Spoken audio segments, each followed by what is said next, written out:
ஞாபகப்படுத்துவோம். அனைவருக்கும் அஸ்ஸலாமு அலைக்கும் வரஹ்மத்துல்லாஹி வபரகாத்துஹு. நாங்கள் இன்றைக்கு அந்த ப்ரெஷர் கிளினிக் தானே வந்துட்டீங்க எல்லாரும். ரைட், ப்ரெஷரை வந்து டெப்லெட் இல்லாமல் குறைக்கிற முறைகள் இதுதானே, அதை கொஞ்சம் பார்ப்போம். குடிசையும் போகிறதான் வேணும். அது கூட நாங்கள் ப்ரெஷரை குறைக்கிறதுக்கு சில நம்மட அன்றாட பழக்க வழக்கங்களில் என்னென்ன செய்யலாம்ன்றத நாங்கள் பார்ப்போம். சரியா? ரைட். தெரியுமா என்ன செய்யலாம் சொல்லி? ப்ரெஷரை குறைக்கிறேன்டா. குளிசை இல்லாமல் ப்ரெஷர் எப்படி குறைக்கிற? ப்ரெஷர் சாமன் சாப்பிடக்கூடாதா? ரைட். அதில் முதலாவது உப்பு. ப்ரெஷரை குறைக்கிறேன்டா டிரெக்டா ப்ரெஷரை கூட்டு சாமான் உப்பு. உப்பை நீங்கள் நாக்கில் வச்சு உமிஞ்சினாலே என்ன நடக்கும்? ப்ரெஷர் ஏறிடும். சரிதானே? இந்த ப்ரெஷருங்கிறது சோடியம் குளோரைடு தான். உப்புங்கிறது சோடியம் குளோரைடு. சரியானே? அப்ப நம்ம ரத்தத்துல ப்ரெஷர்னு சொல்றது சோடியம் கூடினா ப்ரெஷர் கூடும். சரியானே? அப்ப நாங்க உப்பை வந்து என்ன செய்யணும்? நல்லா குறைச்சி பாவிக்கணும். குறைச்சி பாவிச்சோம்னா ப்ரெஷர் கண்ட்ரோல்ல வரும். என்ன உப்பு கருவாடு, உப்பு கருவாடு சமைக்கணும் என்ன செய்யணும்? தண்ணியில இலக போடணும். ஏன்னா 1 ஹவருக்கு முதல்ல தண்ணியில போட்டு ஊற வச்சு அந்த தண்ணியை ஊற்றி போட்டுதான் உப்பு கருவாடு சொதி காய்ச்சணும். என்ன அதுக்கு உப்பு போட்டு காய்ச்சறது இல்லை. உப்பு கருவாடை இல்லைங்கிற உப்பெல்லாம் கரையை விடணும். அப்ப வெட்டி நீங்க ஒரு மணித்தியாரத்துக்கு முதல்ல தண்ணியில ஊற வச்சு, அப்ப தண்ணியில அந்த உப்பெல்லாம் தண்ணியில வந்துருந்தானே அதை ஊற்றி போட உப்பு கருவாடு கறி ஆக்கணும். அதுலயும் ப்ரெஷர் கூட இருந்தா உப்பு கருவாடு பாவிக்காம இல்லை, மற்ற புகை கருவாடை பாவிச்சா சரி. என்ன ரைட். அதே மாதிரி நாங்க மேலதிகமா உப்பு உள்ள சாப்பாடுகள் என்ன மிக்சர், என்ன கடலை பொரியல், வடை, அந்த தூள் டேஸ்ட்டுக்கு சாமான், என்ன நூடுல்ஸ் பேக்கெட்டுக்குள்ள இருக்கிற அந்த டேஸ்ட்டுக்கு போற சாமான், அப்படித்தானே? அப்படி அந்த பைட்ஸ்கள் சின்ன சின்ன பிஸ்கெட் ஐட்டங்கள் இருக்கு. அந்த உரப்பு உப்பு தூள் போட்ட பிஸ்கெட் ஐட்டங்கள் டேஸ்டா இருக்கும். என்ன டிபி அதெல்லாம் டேஸ்டா தான் இருக்கும். அதெல்லாம் என்ன சாமான்? மேலதிகமான உப்பு. சரியானே? அப்ப உப்பு அதிகமா உள்ள உணவுகள், நொறுக்கு தீன் ஐட்டங்கள், என்ன சீவல், இதெல்லாம் உப்பு தூளை போட்டு வச்சிருக்கு. அப்ப இந்த சாமான்லாம் சரி வராது நமக்கு. சரியா? ஆகவே உப்பு தான் பிரதானமா. உப்பை நீங்க சாப்பாட்டுல குறைக்கணும், நல்லா குறைக்கணும். இப்ப நபிகள் நாயம் ஹதீஸ் என்ன சொல்லுது? நபிகள் நாயம் ஸல்லல்லாஹு அலைஹி வஸல்லம் எப்படி சொல்லிக்காங்க? உப்பு எவ்வளவு சாப்பிடணும்? உப்பு மிச்சம் குறைய சாப்பிடணும். சாப்பிடக்குள்ள உப்பை தொட்டு நாக்குல வச்சு சாப்பிட தொடங்கணும். சாப்பிட்டு முடிஞ்சதுக்கு பிறகு உப்பை தொட்டு நாக்குல வைக்கணும். இவ்வளவுதான். வேற நாம நான் ஊத்தி கறியாக்கி திங்குற பேட்டன் செல்லல. சரியா? உப்பை தொட்டு நாக்குல வச்சு போட்டு தொடங்குற. அது ரெண்டா சமிபாட்டு நொதியங்கள் எல்லாம் கூட சுரக்குமா. சுரந்தா நீங்க சாப்பிடுற சமிபாட்டுக்கு லேசா சமைக்கும். அதுக்கு அந்த சோடாவெல்லாம் குடிக்க தேவையில்லை சமைக்க வைக்கிறதுக்கு. என்ன என்ன ஸ்ப்ரைட் போத்தல், பென்டா போத்தல் எல்லாம் குடிக்க தேவையில்லை. உப்பை தொட்டு வச்சு சாப்பிட்டு போட்டு உப்பை தொட்டு நாக்குல முடிச்சோம்டா சாப்பிட்டு முடிய சமிபாடு லேசா நடக்கும். அப்ப உப்பு அந்த அளவு குறையத்தான் பாவிச்சல். சரியான? உலக நாடுகள்ல உலக சுகாதார நிறுவனம் சொல்லுது, ஒரு ஆள் ஒரு நாளைக்கு ஒரு தேக்கரண்டிக்கு குறைந்த அளவு உப்பு தான் பாவிக்கணும். 5 கிராம் ஒரு தேக்கரண்டி குறைய. அப்ப வீட்டை 4 பேர் இருந்தா காலத்தால 4 தேக்கரண்டியை கரைச்சி வச்சா அவ்வளவும் தான் முழு நாள் அடுத்த ஆண்டு வரைக்கும் எல்லாத்துக்கும் அந்த உப்பை தான் பாவிக்கணும். கறிக்கு சாப்பாடு எல்லாத்துக்கும் தொளிச்சு சாப்பிடணும். சரியானே? அப்ப உப்பை மிக குறைந்த அளவு பாவிங்க. ப்ரெஷரை கண்ட்ரோல் பண்ணலாம். ஒன்று. வேற அதாவது சோடியத்தை உடம்புல இருந்து வெளியாக்குற சாப்பாடு. சோடியத்தை வெளியாக்கினோம்னா ப்ரெஷர் குறையும். சரியானே? அதுக்கு நீங்க மற்ற அயன்களை சாப்பிடணும். இப்ப பொட்டாசியம் கூட உள்ள உணவு, மக்னீசியம் கூட உள்ள உணவு, கல்சியம் கூட உள்ள உணவு, அதுகளை எடுத்தோம்னா அதை பேலன்ஸ் பண்றதுக்காக வேண்டி சோடியம் எல்லாம் உங்களோட யூரினோட சலத்தோட போயிடும். போனா ப்ரெஷர் குறையும். அப்ப அது என்ன சாமான்னு பார்த்தோம்னா பழங்கள், மரக்கறி வகைகளை கூட சாப்பிடுறது. ஒரு ஆள் சாதாரணமா 400 கிராம் ஒரு ராத்தல் 400 கிராம் மரக்கறி சாப்பிடணும் ஒரு நாளைக்கு. கட்டாயம் சாப்பிடணும். 400 கிராம் ஒரு ராத்தல் மரக்கறி ஒரு ஆள் சாப்பிடணும். சாப்பிட்டு வந்தீங்கன்னா நியாயமான வருத்தங்கள் குறையும். மலச்சிக்கல், இப்ப நம்ம வயசான ஆக்களுக்கெல்லாம் இருக்கிற பிரச்சனை மலச்சிக்கல். டாய்லெட் போறதுக்கு டேப்லெட் இல்லாட்டி அந்த பானி கேட்டு வராங்க. என்ன காரணம்? மலக்குழாய்க்குள்ள மலத்தை சாஃப்ட் ஆக்குற, மென்மையாக்குற சாப்பாடு இல்லை. நாறு, தும்பு, சக்கை உள்ள உணவு இல்லை. மரக்கறி. சரியான? மரக்கறி பழங்கள் 400 கிராம் சாப்பிடும். சாப்பிட்டோம்டா குடல் நோய்களே வராது. குடல்ல வர புற்றுநோய், என்ன குடல் சமிபாட்டு பிரச்சனை, நான் மாதிரி ப்ரெஷரையும் குறைக்கும். அதுல பொட்டாசியம், பழங்கள் மரக்கறிகள்ல பொட்டாசியம் கூட. சரியானே?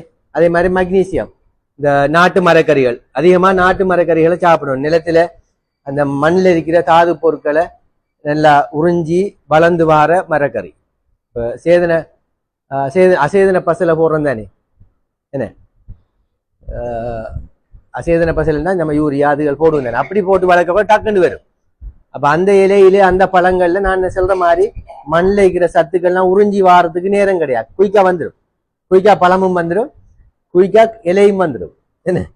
அப்ப அதுல நான் சொல்ற மாதிரி இந்த சத்துக்கள்லாம் உறிஞ்சி வாராது சரியா. அப்ப அதுல பெரிய அளவு சத்து. அப்ப நாட்டு இலக்கறி வகைகள், நாட்டு மரக்கறிகளை கூட சாப்பிடுங்க. சாப்பிட்டீங்கன்னா ப்ரெஷர் நல்லா குறையும் சரியானே. அப்ப பழங்கள் மரக்கறியை நியாயமா சாப்பிடணும். நாம டிரெக்டா எண்ணத்தை வைக்கிற சோறையும் மெயின் கறியும் தான் வைக்கிறேன். நாம மரக்கறிகளை கூட சாப்பிடணும். சலாது, பிப்பிஞ்சாக்காய் அதெல்லாம் சாப்பிடணும். வல்லார டெய்லி நம்மளோட உணவு தட்டு நறி இங்க பாருங்க, அரைவாசிக்கு மரக்கறி, அரைவாசிக்கு மரக்கறி கொஞ்சம் சாப்பாட்டு தட்டுல. அப்ப இப்படி சாப்பிட்டோம்னா ப்ரெஷரும் கண்ட்ரோலுக்கு வரும் ரைட். அப்ப உணவுல இதுகளை கூட்டுங்க. வேற எப்படி ப்ரெஷரை குறைக்கலாம்? ப்ரெஷர் சரியான ப்ரெஷர் நம்ம சொல்ற சரியான டென்ஷன், தலைக்கு சரியான ப்ரெஷர், சரியான யோசனை, இரவையில நித்திர வாரல என்ன, மன அழுத்தம் என்ன, நடந்த சம்பவம் ஒன்றை பத்தி கடுமையா கவலைப்படுறது, நடக்க போற நிகழ்வை பத்தி பயப்படுறது, இது ரெண்டும் கூடாத வழக்கம். இது ரெண்டும் மன அழுத்தத்தை ஏற்படுத்தும். மன அழுத்தத்தை ஏற்படுத்தி என்ன நடக்கும்? ப்ரெஷர் கூடும் என்ன, டென்ஷன் ஆகுற, இப்படி நடந்துட்டே நமக்கு இப்படி செஞ்சு போட்டாங்களே சொல்லி கவலைப்படுறது சரியானே. அது கூடாது என்ன. இறைவனுக்கு நெருக்கமானாக இறை நேசர்கள் சொல்ற ஆக்களுக்கிட்ட இது ரெண்டும் இருக்காது என்ன. நடந்ததை பத்தி கவலையும் கிடையாது என்ன, அது அல்லட நாட்டம் அவ்வளவுதான், வேற அங்கே கதையே கிடையாது என்ன. ஒரு நிகழ்வு நடந்துட்டு நம்ம எதிர்பார்த்தது நடக்கல என்ன, வேற மாதிரி நடந்துட்டு குந்திட்டு குளறிட்டு இருக்கப்படாது, அது அல்லாட நாட்டம், அவ்வளோ விஷயம் முடிஞ்சு. அப்ப நடந்ததை பத்தி கவலை இல்லை, நடக்க போறதை பத்தி பயமும் இல்லை. ஏன் அல்லா நாடினா நடக்கும் அவ்வளவு தான், வேற அங்கே ஒரு கதையும் கிடையாது சரியானே. இது ரெண்டும் உங்கள்ட்ட இருந்துச்சுண்டா நீங்க இறை நேசர்கள் ஆகுறீங்க கிட்டத்தட்ட.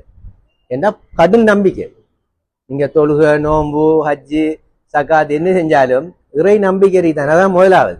அது இருந்தா தான் எல்லாம் சக்சஸ் ஆகும், உங்களோட தொழுகையும் சக்சஸ் ஆகும், எல்லாம் சக்சஸ் ஆகும். அப்ப அதனால இந்த முதலாவது விஷயம் இறை அச்சம், இறை நம்பிக்கைங்கிறது அது மன அழுத்தத்துல இருந்து இல்லாம ஆகும். உங்களோட டென்ஷனை கோபமும் வராது, கவலையும் இல்லை, ஃபுல்லா ஹாப்பியா தரும். சில ஆக்களை பாருங்க அல்லாட ஆவல் ஒரு நாம பாப்பம், அவன் என்ன அவ்வளவு பிரச்சனைக்காராக்கள் மாதிரி தெரியும், வசதியும் இல்லை, பெருசா இல்லை, கலகலை பறிப்பாங்க. உண்டை பத்திங்க அவருக்கு நாளைக்கு தான் பார்ப்போம் என்ன. 4 பொம்பளை பிள்ளை இருந்தாலும் அல்லாட நாட்டம் படி அது கரையருண்டோடு இருப்பாங்க. இது என்ன செய்யற, ஒரு பொம்பளை பிள்ளை கொழும்புலையும் ஊடு, இஞ்சையும் ஊடு, காரும் இருக்கு, மாப்பிள்ளை செட் ஆகுது இல்லை, பெரிய நாட் என்ன. எல்லா பாரத்தையும் இவர் எடுத்தாரு. அப்ப அவர் செஞ்ச அல்லா நினைஞ்சாருண்டா நீ பாத்துக்க விட்டுட்டாரு. இவர் வேலையை போட்டு உடைக்கிறான், ராவைக்கெல்லாம் நித்திரையும் இல்லை சரியானே. அல்லாஹ்கிட்ட பாரம் கொடுத்த ஆளுக்கு அல்லா பாரம் எடுப்பான்.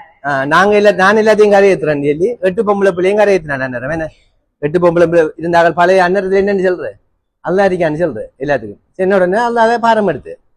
இப்ப நாம அல்லாஹ்கிட்ட பாரம் கொடுக்கலையே என்ன. ஒரு பிள்ளை பிறந்த உடனே நாம ரெடி ஆகிறோம் என்னதுக்கு, ஒரு கட்டுறதுக்கு, மாப்பிள்ளை எடுக்கிறதுக்கு, டாக்டர் மாப்பிள்ளை எடுக்கிறதுக்கு, இன்ஜினியர் மாப்பிள்ளை எடுக்கிறதுக்கு ரெடி ஆகல. அவர் பார்ப்பாரு, இவர் தானே பார்க்க போற எல்லாத்தையும், பாதுகாப்பவர், உணவளிப்பவர், பராமரிப்பவர் இவர். அப்ப இவர் டியூட்டாச்சு விட்டா இவர் தலையை போட்டு கால தளர்ந்து ஓடுதான், பகலைக்கு ஓட்டம் காணா, இரவைக்கும் டியூட்டி, இப்படியே சுத்தி சுத்தி தர்றான். கடைசி ராவிக்கு நித்திர இல்லை. அப்ப டென்ஷன் கூடுது, ப்ரெஷர் கூடுது.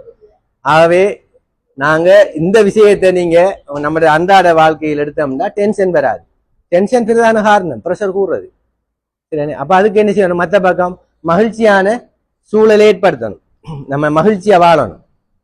ஆக்களோட என்ன குடும்பமா வாழ்றது மகிழ்ச்சி, அந்த டென்ஷனை குறைக்கும். ஆக்களோட காய்ச்சி பேசி கலகலை பறிக்க போல நம்ம டென்ஷன்லாம் மறந்துடும், கவலையெல்லாம் மறந்துடும். தனியா ரூமுக்குள்ள இருந்தோம்டா ஆக்களோட பேசுறதும் இல்லை, என்ன பேசினா கரைச்சல் கூட, கடன் கேட்பாங்க. அப்ப தானும் தண்டை பாடும், கதவை மூடினா கேட்டை லொக் பண்ணா உள்ளுக்கு பிச்சைக்காரன் வந்து தட்டினாலும் பாப்பான் தட்டி தட்டி போட்டு போய் பேத்துருவா. இப்படியே வாழ்ந்தோம்னா என்ன நடக்கும், இந்த ஒரு பிரச்சனை வரக்குள்ள உல ரீதியா பாதிக்கப்படுறவங்க மன ரீதியா பாதிக்கப்படுறாரு, இந்த பாட்டி தான் பாதிக்கப்படும். ஏன் கதைக்க பேச பக்கம் நாம ஒருத்தரையும் கை நீட்டியும் இல்லை, கேட்கலாமா கஷ்டத்தை கதைக்கலாம். அப்படி கடும் மரியாதையா வாழ்ந்து ஒருத்தர்கிட்டையும் கொடுக்கையும் இல்லை, ஒருத்தர்கிட்ட வாங்கையும் இல்லை. அப்ப என்ன நடக்கும், கடைசியில மன அழுத்தம் வந்துடும். பைத்தியம் மன அழுத்தம் முத்தினா பைத்தியம் மர கொண்டு வாட்டில் வச்சுக்காம 6 மாசமா வீட்டுக்குள்ள வச்சிருக்கி வைத்தியம் நடக்குது. அப்ப இது காரணம் என்ன? இந்த சமூகத்தோட சேர்ந்து வாழல, கலகல பறிக்கல, குடுக்கல, வாங்கல. பண்ணறது நம்ம வீட்டுகள்ல ஒரு வீட்டுல கறியாக்கினா கறிக்கோப்ப கொடுக்குற பக்கத்து வீட்டுக்கு என்ன யாரும் பிசினஸ் வந்தாலும் 4 கறி வந்துடும். நாம ஆக்கத்துல நாம ஒரு கறி ஆக்கினேன் திடீர்னு அப்போ ஆக்கள் வந்துட்டா வீட்டை என்ன நடக்கும்? பக்கத்துல கோப்பை 3 வாங்கினா 4 கறியோட சாப்பாடு கொடுத்தாச்சு வந்தாலும் என்ன வாங்கிட்டு ஒரு சண்டை பிடிக்கலாமா பக்கத்து வீட்டுக்காரோட? இல்ல. அப்ப நல்ல நெருக்கமா இருந்து என்ன ஒத்துமையா இருந்து சண்டை பிடிக்கிறதுல ஏசுறல்ல என்ன கறி வாங்கின சாமான் நம்ம திண்ட அப்ப நாமளும் கொடுப்போம். அப்படி இப்படி எல்லாம் இருந்துச்சு என்ன என்ன இப்ப அதெல்லாம் இருக்கா? அதெல்லாம் கிடையாது, அதெல்லாம் போயிடுச்சு. அதால எதிர வீட்டுக்காரனுடைய சிரிக்கலாம் வெட்டுதான் ஆளால் பேசுறல்ல சண்டை. அப்ப எப்படி நம்மளுக்கு மகிழ்ச்சி வார சந்தோஷம் பாரு? அப்ப இதெல்லாம் எல்லாம் ப்ரெஷர் கூடுது. ஆகவே நாங்க இந்த 4 விஷயம் நம்ம இந்த உப்பை குறைக்கிறது என்ன, அதே மாதிரி நாங்க மரக்கறி பழங்களை அதிகமா சாப்பிடுறது, அடுத்து டென்ஷனை குறைக்கிறது நான் சொன்ன விஷயம் சரிதானே. நடந்ததை பத்தி கவலைப்படப்படாது, நடக்க போறதை பத்தி பயப்படப்படாது.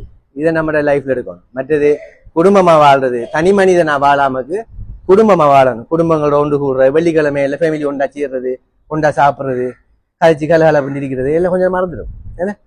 அப்படி இல்லாத சில டைம்ல வயசனாக்கெல்லாம் அந்த ஃப்ரெண்ட்ஸ் மாதிரி சேருவாங்க, பழைய செட்டுகள் சேர்ந்து லைப்ரரியில காய்ச்சிருக்கிற இல்ல பள்ளியில தொழுது போட்டு காய்ச்சிருக்கிற, அப்படி ஒரு மைண்டுக்கு ரிலாக்ஸ் ஆகும். இப்படி நீங்க நம்மளோட வாழ்க்கையில் அமைச்சோம்னு சொல்லிச்சுன்னா நாம குளிச ஒரு பக்கம் போக இஞ்சால நம்ம ப்ரெஷர் வந்து கொண்டோலுக்குள்ள வரும்.